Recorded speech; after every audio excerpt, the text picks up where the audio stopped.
Now, welcome. Even when getting down from summit, once the physical exhaustion had gone, अब जब ऊंचाई से हम नीचे उतर रहे थे और जब हमारा जो थकावट था, जो हमारा शारीरिक थकावट था वो जब ख़त्म हो गया, I began asking myself the question why I had climbed Everest. तो मैंने अपने आप से एक सवाल पूछा कि मैं ऊंचाई पर्वत पर क्यों चढ़ा था. Why did the act of reaching the summit had such a hold on my imagination? और क्यों इस ऊंचाई पर चढ़ने के लिए मेरे अंदर ऐसी ये थी as a hold on the my imagination, इस तरह क्यों पकड़ रखा था. It was already a thing of the past. अब ये बात अतीत का था. समथिंग डन यस्टरडे, कुछ ऐसा हुआ था जो बीते कल में हुआ था. With every passing day it would become more remote. और जैसे जैसे दिन बीतेगा वैसे वैसे अब ये चीज़ें भी दूर हो जाएगी. रिमोट मीन्स बहुत दूर, सुदूर. And then what would remind, would my memories fade slowly away. तो मेरे पास क्या बचा रहेगा. वॉट वुड रिमेन, क्या बचा रहेगा. रिमेन मीन्स रहना. Would my memories fade away slowly away, क्या मेरी जो यादाश्त है वो धीरे धीरे ख़त्म हो जाएगी. All this thought led me to question myself as to why people climb mountains. तो मैं all these thoughts led me to question myself as to why people climb mountain. मेरे अंदर अब ये बात थी. All these thoughts led me to question myself as to why people climb mountains. अब और सब ये सारी चीज़ें मेरे दिमाग में एक सवाल पैदा करता है, क्यों लोग पहाड़ चढ़ते हैं. It is not easy to answer the question. ये एक आसान सवाल नहीं है जिसका जवाब दिया जा सके. The simplest answer would be as others have said because it is there. चूँकि अब सबसे आसान आंसर इसका यही हो सकता है कि लोग कहते हैं कि उन उसको होना था, वो दूसरा आदमी जो चढ़ा है चूँकि वो उसका था, एवरेस्ट पे चढ़ना उसका एक काम था. It present great difficulties. जब आप एवरेस्ट पे चढ़ते हैं तो वो बहुत चुनौतियों देता है. Man takes delight in overcoming obstacles. और मनुष्य हमेशा से चुनौतियों को सामना करना पसंद करता रहा है. The obstacle in climbing mountain are physical. और ये जो चुनौतियाँ होती है वो शारीरिक चुनौतियाँ होती है. A climb to a summit means endurance. जब आप ऊपर चढ़ते हैं तो वो आपको बर्दाश्त कराता है. परसिस्टेंस एंड विल पावर, वो आपको धीरज देता है, धैर्य देता है, और सबसे बड़ा चीज़ है विल पावर देता है, हिम्मत देता है. The demonstration of these physical qualities in no doubt accelerating.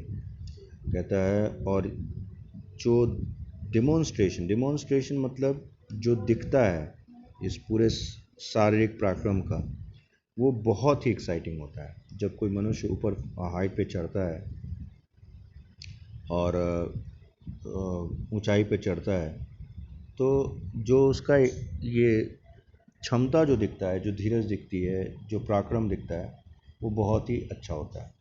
As it was for me also. और यही उनके लिए भी हुआ था, अहलुवालिया साहब के लिए.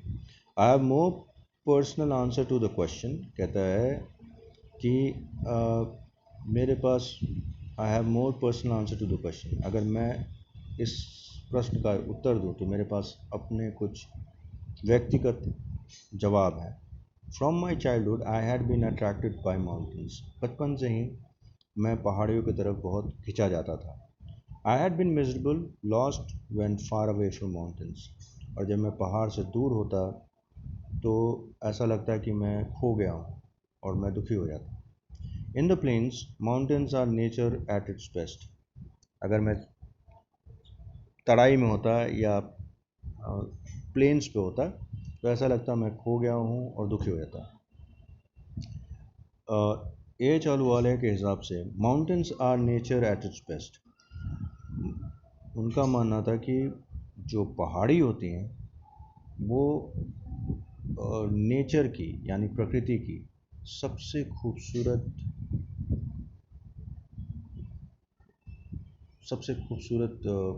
चीज़ है उसकी. Their beauty and majesty pose a great challenge. उनकी जो खूबसूरती होती है और जो भव्यता होता है, मैजेस्टी होती है, वो बहुत ही चुनौती देती है. And like many, I believe that mountains are a means of communion with God. और दूसरे लोगों की भांति मुझ में भी ये विश्वास है कि जब आप पहाड़ पे चढ़ते हैं या पहाड़ पे होते हैं तो ये आपको भगवान से मिलाता है, जोड़ता है. ऐसा लगता है कि आप भगवान के बहुत करीब आ गए. Once having granted this, the question remains. अब जब इसका जवाब देते हैं तो फिर भी क्वेश्चन ये रहता है, वाई एवरेस्ट, कि आप एवरेस्ट पे क्यों चढ़े. Because it is the highest. ऐसा इसलिए हुआ चूँकि ये सबसे ऊंचा है, द माइटिएस्ट, सबसे शक्तिशाली है, and has defined many previous attempts. और बहुत सारे लोग इस पर डिफाइड मीन्स उनको फ्रस्ट्रेट कर दिया और रोकता है. बहुत सारे लोग जो हैं वो इसके सामने घुटने टेक देते थे, उनको हरा देता है. It takes the last ounce of one's energy. और इस पे चढ़ने के लिए आपकी शरीर की अंतिम जो शक्ति होती है, शारीरिक क्षमता होती है, उसको भी ये लगा देता है. It is a brutal struggle with rock and ice. जब आप ऊपर चढ़ते हैं तो ये एक it is a brutal struggle with rock and ice. ये एक बहुत ही कठोर लड़ाई है पत्थर और आइस से. Once taken up, it cannot be given up halfway, even when one's life is at stake. बताइए, एक बार जो चुनौती इसको स्वीकार कर लिया, माउंट एवरेस्ट पर चढ़ने की ठान ली, तो कोई भी व्यक्ति इसको आधे रास्ते से छोड़ता नहीं, चाहे उसकी जान की बाजी क्यों ना लग जाए. The passage back is as difficult as the passage onward. क्योंकि चढ़ना जितना कठिन है उतना ही उतरना कठिन है. And then when the summit is climbed, जब आप ऊंचाई पर चढ़ जाते हैं, there is the acceleration. Acceleration का मतलब होता है एक्साइटमेंट, खुशी, उत्साह. तो जब आप ऊपर चढ़ जाते हैं तो आप उत्साहित हो जाते हैं. The Joy of having done something. और खुशी मिलती है कि आपने कुछ किया है. The sense of a battle fought and one. ऐसा लगता है कि आपने एक लड़ाई लड़ी और आप जीत गए. There is a feeling of victory and happiness. ऐसा लगता है कि आप विजय हो गए हैं और खुशी हो गए. Glimpsing a peak in the distance. जब आप दूर से किसी चीज़ को देखते हैं, I get transported to another world. तो आपको ऐसा लगता है, glimpsing a peak in the distance, जब आप किसी पहाड़ की चोटी को देखते हैं दूर से, तो ऐसा लगता है कि आप ट्रांसपोर्टेड टू अनदर वर्ल्ड, आप एक दूसरी दुनिया में चले गए. I experience change with in my self.